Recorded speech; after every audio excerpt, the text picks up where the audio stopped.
there's becoming a cult amongst Eagles fans about Jalen Hurts. Now, I want Jalen Hurts to succeed. He's the quarterback of my football team. Okay? I want him to succeed. If Coy Detmer was the quarterback that won us the Super Bowl, I would have been happy. Kevin Cobb, same thing. Bobby Hoying, Clayton Thorson, I'd be happy. I'd be supporting that guy. But in my mind, there's a difference between supporting a guy and anytime anyone has something negative to say about him, you go after them. Now, that happened today with Joy Taylor. I know she kind of looks like Mickey Mouse. She kind of looks like the Russian girl from Dodgeball. I forget something Stoyanovich or whatever. I don't remember what her name was, but I don't know who her hairdresser was. I don't think that was a good idea. But I know I don't look perfect. I know that I'm going to end up looking like Captain Underpants soon with my bald ass head. So here's what I'm gonna say about Jalen Hurts, and I caught a lot of flack about this when Carson Wentz was the quarterback. I ended up saying this. I said that the media is not going to pat Carson Wentz on the back unless he's perfect. Other fans in the NFL, right? Same with Jalen Hurts. You look at that stat sheet. 3 passes completed for 7 for like 58 yards, right? No touchdowns, no interceptions, no fumbles, no sacks, right? The media is not going to watch the game. They're going to watch and look at that stat sheet and the game cast. They're not gonna look at the plays. They're not gonna break down these plays. So in order for Jalen Hurts to get any sort of pat on the back, he's gonna have to be perfect. And these are things that he can't control, like guys dropping passes, right? Jalen Reagor dropping a pass, Zach Ertz dropping a pass. They're just gonna look at that stat sheet. Because here's the thing, like there have probably been quarterbacks that I've never heard of who, if receivers had caught passes, then they would have been fine. They would have been a pretty good quarterback.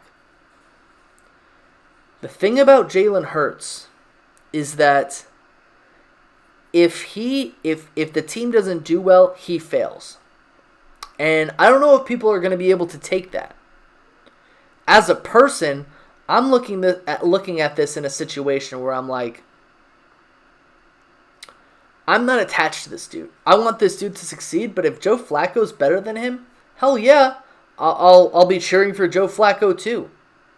Because I remember how it felt constantly defending Carson Wentz over and over and over.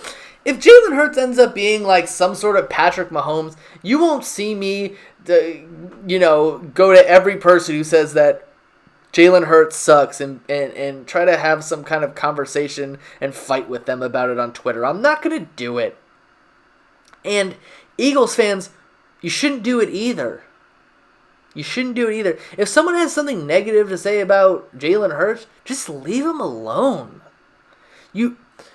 We have this thing in our minds where we have to constantly make people believe the way that we believe. The thing is, people are going to have negative things to say about Jalen Hurts because of their biases. Some of them might be Carson Wentz fans. Some of them might just not like the guy. Me personally, I'm not going to be Jalen Hurts' biggest cheerleader. I was encouraged for what I saw, and saw him play. I feel like he could do a lot of things during the regular season based on what I saw during that game. But he's going to have to hit Quez Watkins deep. I don't know whose fault it was that he missed him, but he's going to have to hit him deep. Because if he doesn't, it's going to be on him at the end of the day. He's the quarterback. The quarterback gets all the accolades when the team plays well. The quarterback gets thrashed in the media and thrashed by the fans and other fans fans of other teams when that player loses. So The fact of the matter is, you're just going to have to live with that. And again, I said that with Carson Wentz. I got bashed.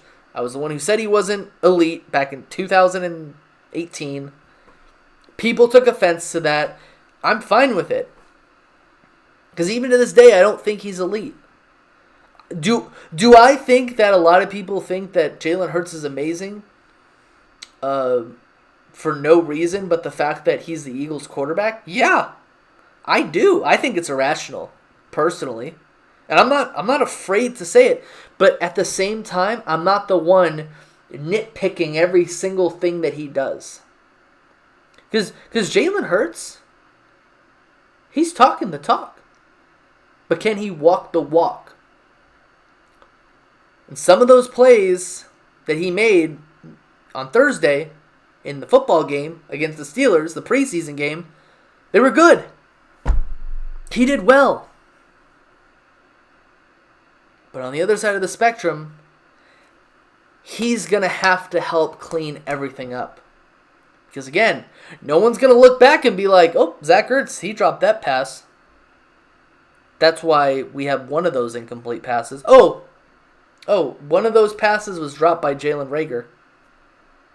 That's why we have another incomplete pass. Easily could have been 5 for 7. Could have been a touchdown. Maybe wouldn't have been a touchdown.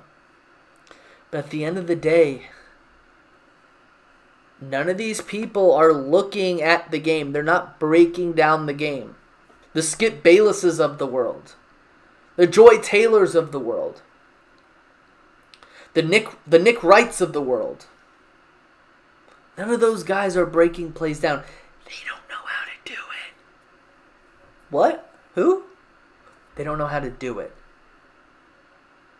They don't know a slant route from a pick play. They don't know. And they don't care. And they know that they don't know. And they don't care that they don't know. They're just going to talk about what they saw on the stat sheet. They're not going to go back and watch the game. Especially because this was a preseason game, and no one's going to go back and watch a preseason game that wasn't on TV. Unless you lived in New England or the D.C. area. That's the only way you could have saw the game. Or if you were in Philly or Pittsburgh. Those are the only ways you could have seen the game. Or you streamed it illegally. But, bro, Skip Bayless ain't watching this game. I'm just getting you prepared mentally. Because if Jalen Hurts doesn't perform, they're going to go after him. I know that for a fact. And that's why I'm kind of sitting back and being like, I'm just waiting for it to happen if it does happen. But I will root for Jalen Hurts. He's the quarterback of my team right now. But if he doesn't perform, I'm not going to be like, he's a rookie. I'm going to be honest about it.